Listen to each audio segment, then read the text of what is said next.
Now, he wasn't mad in the way I might have been mad, which was, hey, look, we're in the middle of building this wall, and you guys are bugging me with this? Let's get done with the work at hand, then we'll sort this out. That's not why he was mad. He was mad because it was wrong, because it was so wrong, and he saw injustice being done by his brethren to his brethren. That's what made him so mad. It gives me and you a little bit of insight into the Lord our God. He is a just God. He looks upon the injustice that is done against others, and his anger rises. And if you don't believe his anger rises, read Revelation 6 through 19 and see how mad God can get and will get against injustice. He dealt with it immediately, and we need to understand the fact that there is such a thing as righteous anger. Righteous anger. Nehemiah was 100% right in being angry at this. More right than I am a lot of times when I've become numb to the suffering and injustice around me. When I walk by that person who is in need on the street and just think, oh man, get a job.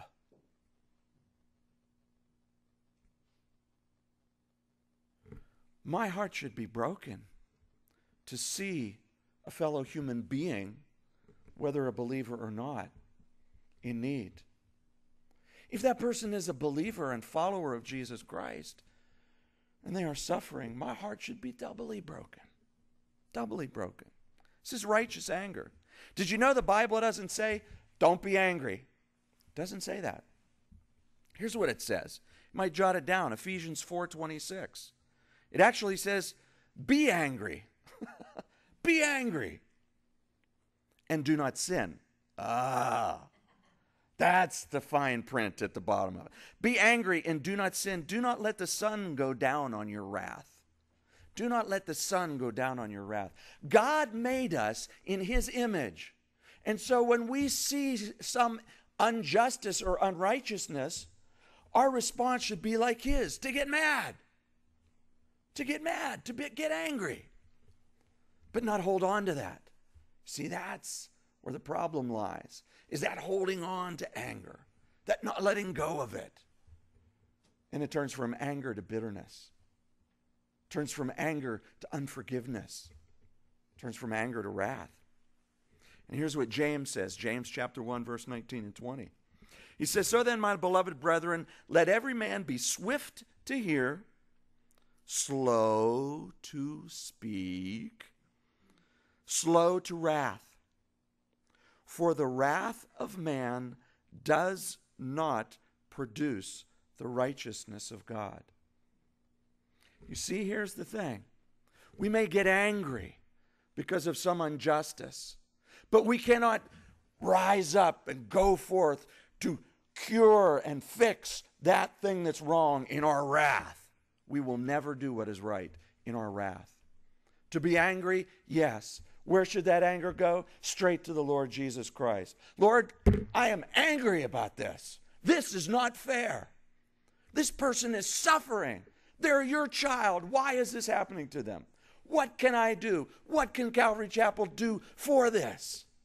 That's the right place to go. Too often, people can get all riled up about something, and they'll go try and fix it as a product of their own wrath. It won't get fixed. It won't get fixed. The wrath of man does not produce the righteousness of God. You see, sometimes we are guilty of being angry about the wrong things, too. Did you ever think about that? Man, I can't believe they put that big blow-up thing in the back parking lot right where I park every Sunday. Couldn't they have put it back over another couple feet and I could have had my parking place? We get angry about, oh man, I missed a sale at Macy's. Or I forgot my coupon. it's like the local Macy's. There's this whole thing. You have to have a coupon, but it has to be on a certain day, and you have to do this and that. It's this whole racket that gets you riled up, and then you go in and you go, I got my coupon. Oh, that was for yesterday. Today you need the coupon from next week. Oh, how can I get a coupon from next week? Well, that's the thing. That's how we save our money. And we get angry about that stuff. And we know about someone in the fellowship, in our neighborhood, in our family that is suffering. It doesn't make us mad. We just kind of get numb to it. We get angry about the wrong things many times. Nehemiah is angry because of the injustice of his people by his people. And the problem was not the fact that they were loaning money. That was not the problem. It was the interest, the usury. Now we're going to take a quick walk through the Old Testament law on interest payments. Because you might have picked up the fact that they weren't really charging a lot of interest. Did you notice that? It was a loan I'd like to have. They were supposed to repay 1/100th of everything. Repay 1/100th. That was the interest rate, 1%. Wouldn't you like to have a loan at 1% today? Doesn't seem like a lot. That's not the point. The point is the fact that they were charging interest whatsoever. Now, keep your finger in Nehemiah because we're going to go back there. But you want to turn to the left a few books to the second book of the Old Testament, second book of the Bible, the book of Exodus. And find your way to chapter 22. Exodus chapter 22. And we're going to start reading at verse 25.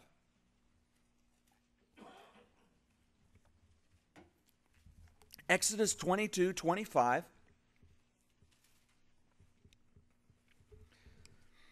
And here we find the first of several commandments about loaning money to your brother.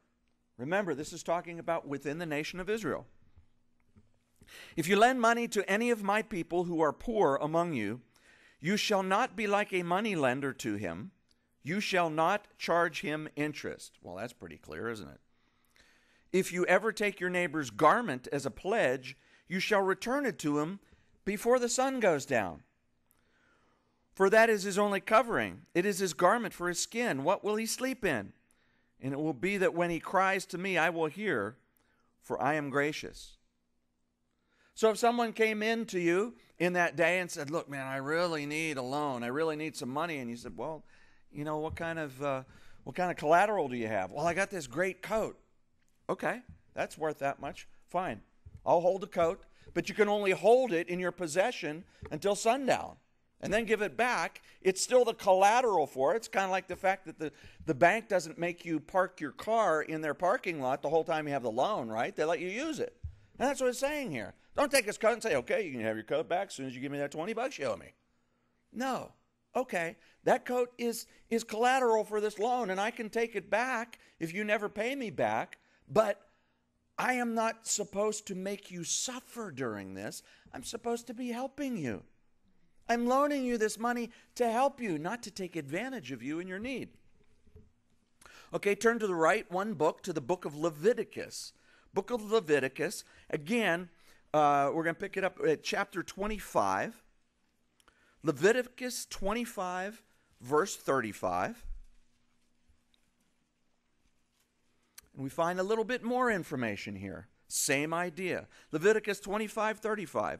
If one of your brethren becomes poor and falls into poverty among you, then you shall help him like a stranger or a sojourner, that he may live with you. Take no usury or interest from him, but fear your God, that your brother may live with you. Now, it's not commanding them to say, okay, let them live with you, in that spare bedroom, although there's nothing wrong with that. But it's saying that they may live with you within the community of Israel, that they may continue to live with you and not be forced to leave the whole community of Israel in order to find a job somewhere or go, back to Egypt and start making bricks again. That's what it says, that he may live with you.